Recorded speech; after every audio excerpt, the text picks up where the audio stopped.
Bismillahirrahmanirrahim. Assalamualaikum warahmatullahi wabarakatuh.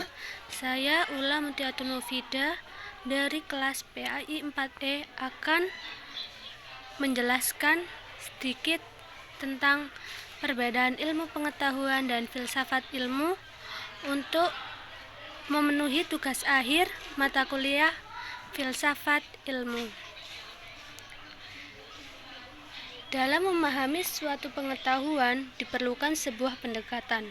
Hal ini terkait jenis pengetahuan itu sendiri, yaitu pengetahuan rasional melalui penalaran rasional, pengetahuan empiris melalui pengalaman konkret, dan pengetahuan intuitif melalui perasaan secara individu. Sehingga dapat disimpulkan bahwa pengetahuan adalah hasil tahu manusia atas kerjasama antara subjek yang mengetahui dan objek yang diketahui. Pengetahuan bersifat dinamis, dalam artian terus berkembang menuju kesempurnaan. Perkembangan pengetahuan sangat dipengaruhi oleh ilmu, di mana ilmu dibangun berdasarkan metode ilmiah yang bersifat objektif. Ada aturan atau prosedur eksplisit yang mengikat, bersifat empiris karena dapat dibuktikan, diketahui dan diukur, dapat menjelaskan dan memprediksi peristiwa dalam bidang ilmunya. Pengetahuan berkembang secara signifikan karena mengikuti kaidah ilmiah, seperti karya ilmiah yang ditulis secara ilmiah.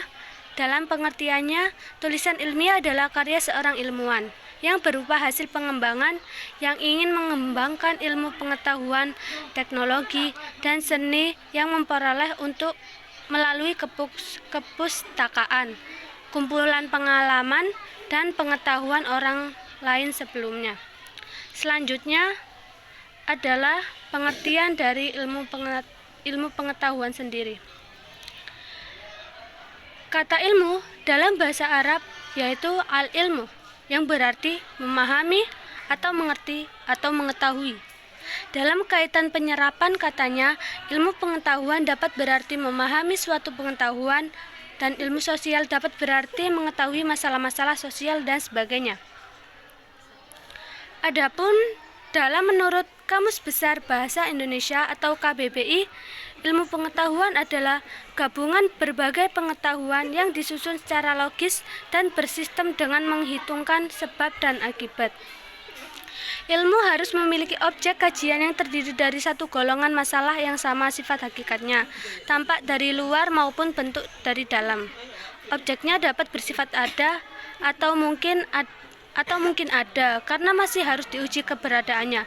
Dalam mengkaji objek, yang dicari adalah kebenaran, yakni persesuaian antara tahu dengan objek, sehingga disebut kebenaran objektif, bukan subjektif berdasarkan subjek penelitian atau subjek. Metodis adalah upaya-upaya yang dilakukan untuk meminimalisasi kemungkinan terjadi penyimpangan dalam mencari kebenaran. Selanjutnya adalah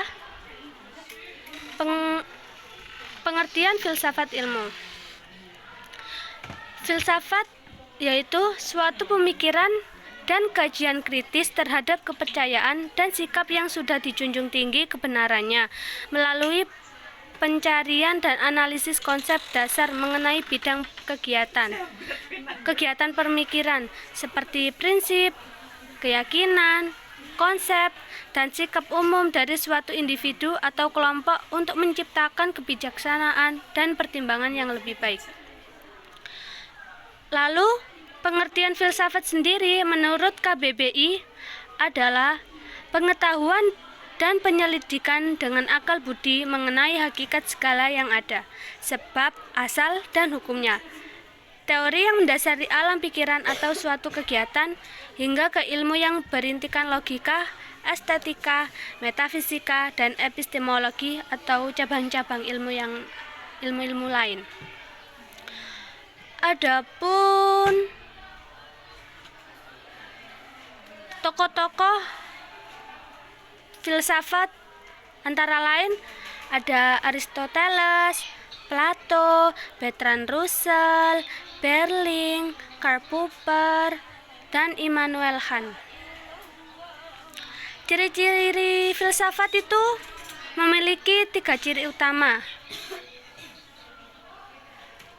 yakni universal, radikal, dan sistematis. Adapun ada ciri-ciri lain yaitu deskriptif, kritis, analisis, evaluatif, dan spekulatif.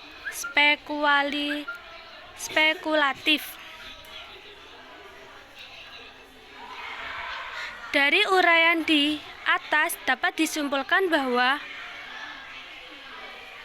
filsafat dan ilmu pengetahuan adalah suatu bidang ilmu yang saling berkaitan, di mana ketika sebuah ilmu pengetahuan tercipta, maka seorang filsuf atau ilmu filsafat akan menanggapi ilmu pengetahuan tersebut secara sistematis. Demikian presentasi saya. Bila ada salah kata, mohon dimaafkan. Terima kasih. Wassalamualaikum warahmatullahi wabarakatuh.